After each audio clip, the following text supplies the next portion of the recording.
Have Tottenham Hotspur already secured Champions League football for next season? That is the question I've seen floating about Spurs socials over the last few days, and the question that I'm going to be attempting to answer in today's video. Now, hold your horses, Villa fans, because I'm not necessarily saying that we're going to finish fourth. We may, I wouldn't rule it out, but I think Villa are probably favourites to get fourth. But it's looking very, very likely that fifth is going to be Champions League in the Premier League due to the coefficiency. West Ham's 5-0 win against Freiburg hugely contributed to that. They could progress in the Europa League. Villa, I think, are likely to win the Conference League, and at least Arsenal or Man City are very likely to get to the Champions League final. So it's looking likely that the Premier League is going to get fifth place as a Champions League spot due to coefficiency.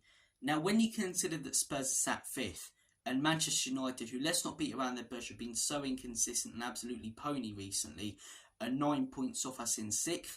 I think if we win this weekend against Nottingham Forest and they lose to Liverpool, we go 12 points clear of them. I think that's all she wrote. I think that's 5th place secured and most likely Champions League football for Spurs next season. We could go on a horrible run. We've got 4 very, very tough fixtures coming up. Newcastle away, followed up by Arsenal at home, who have been on fire this season. As much as I dislike them, I can't lie, they've been fantastic. Then on Thursday, Stamford Bridge, a ground we always struggle at, no matter how rubbish Chelsea are. And then on Sunday, Anfield against Liverpool. Now, even if we lose all of those games, or take 1 point, let's say, out of all of those games, can I see Manchester United capitalising on it? Can I see Man United picking up 4 wins and then getting themselves back into the top 4 race or Champions League race? No, I can't, because they're so unbelievably inconsistent. They're a team riddled with injuries and full of bottle. And in my opinion, even if we go on a horrendous run, you're looking at those last 2 fixtures of the season, Burnley and Sheffield United, they're very, very winnable. Very, very winnable fixtures. I'm still annoyed that they haven't rescheduled the Chelsea game in between those ones. Of course, they've done it in between the Arsenal and Liverpool one. Obviously, we've still got Man City to play. But my point is, I think if we win this weekend and Man United lose, I think that's done. I really do. If Man United win, pull off a shock win against Liverpool and Forest stun us, it's back on, as crazy as that is. Because then we could lose all of those games and Man United get a huge amount of momentum from that Liverpool game. But they've been so inconsistent this season. I can't see them winning against Liverpool. And I can't see them going on a run if they don't win against Liverpool, which allows them to catch up to us no matter how bad we are. And I do think we'll take more than 1 point out of those 4 games. I do. Newcastle have been very fragile and inconsistent this season. Arsenal at home's a North London derby. You never know what can happen. Yes, we tend to struggle at Stamford Bridge, but we came away with a point last season when we played crap. And we're generally a better team than them. And then Liverpool on Sunday, we ended their title hunt a couple of seasons ago with that brilliant goal with Son and Kane. Obviously, when they finished on like 96 or 97 points or something stupid like that, and we were contending for top 4 under Antonio Conte.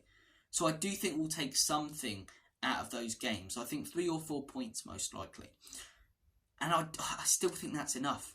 I think in terms of 5th place, we've all but secured it now after last night. I don't know if you guys watched, but Man United, I'd say, were the better team. Dominated the game, controlled the game, 3-2 up.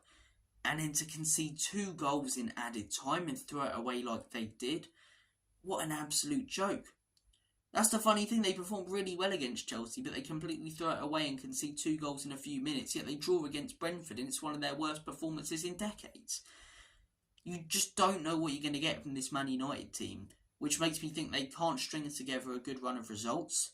And even if we go on a poor run, I don't think they're going to be there to capitalise on it. Neither do I think Chelsea will, Newcastle will, West Ham will, or any team behind Manchester United.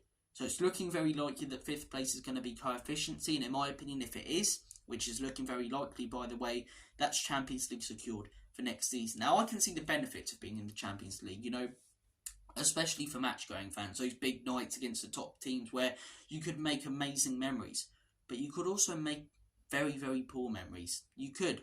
Our recent memories in the Champions League are that Milan game, the Bayern Munich 7-2 thrashing, the 4-0 on aggregate against Leipzig. In my opinion, we may not even be ready for Champions League. Now, do I think we'll get it? Most likely due to coefficiency and finishing 5th. Yes, maybe we get 4th. We'll wait and see what happens. But at the same time, I can also see the benefit of finishing in Europa League. And if somehow Man United pull off this miraculous comeback and we crumble like a chocolate digestive in a milky tea, I don't think our fans should be irate and call Franz Postecoglou out, because in the Europa League there are a lot of benefits of being in that competition. And even if we finish fifth and somehow Man City and Arsenal get knocked out and Villa get knocked out and West Ham do, and then the coefficiency's gone, I still think there's a lot of benefits to being in the Europa League. I think it's a chance to develop your young players, the likes of Santiago, Jamie Donnelly, Ashley Phillips, Alfie Dorrington, Mikey Moore, who's getting a little bit older now, who aren't really going to be able to develop in the Champions League, and you don't know who you're going to get in the cup draw. Maybe we get Accrington Stanley and can play them, or maybe we get Man City and they don't get any game time. The Europa League, you're guaranteed at least someone like a Karabag in your group, which is a good chance, in my opinion, to develop your players. Another benefit of the Europa League is, in my opinion, we actually got a real chance of winning it if we're in it.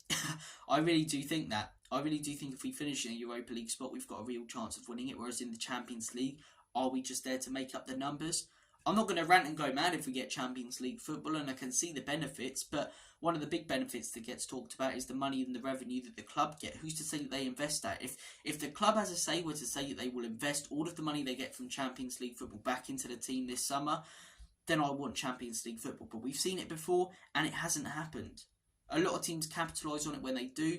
We haven't previously. If we are to and get Champions League this summer, I'll be one very, very happy Robbie. But if we don't, as I say, I'd probably prefer us to be in the Europa League. Develop young players, actual chance of winning the competition. I want to hear your guys' thoughts and opinions. Do you think Spurs have secured Champions League football? And would you prefer Champions League football or Europa League? But in my opinion, if we beat Forest this weekend, Man United lose, or actually just don't win the game against Liverpool, 12 or 11 points with an inconsistent team like Man United, yeah, I think it's pretty much done. I really do think it's pretty much done. It would be slightly embarrassing if we finish below Man United, but at the same time, I'm not going to rant or go mad if we get Europa League, because I've just explained the benefits of being in it. But guys, you've been absolutely awesome. Thank you for watching this video. Take care of yourselves, all the best, and as always, Common You Spurs. In Big Ange we trust. Enoch and Levy.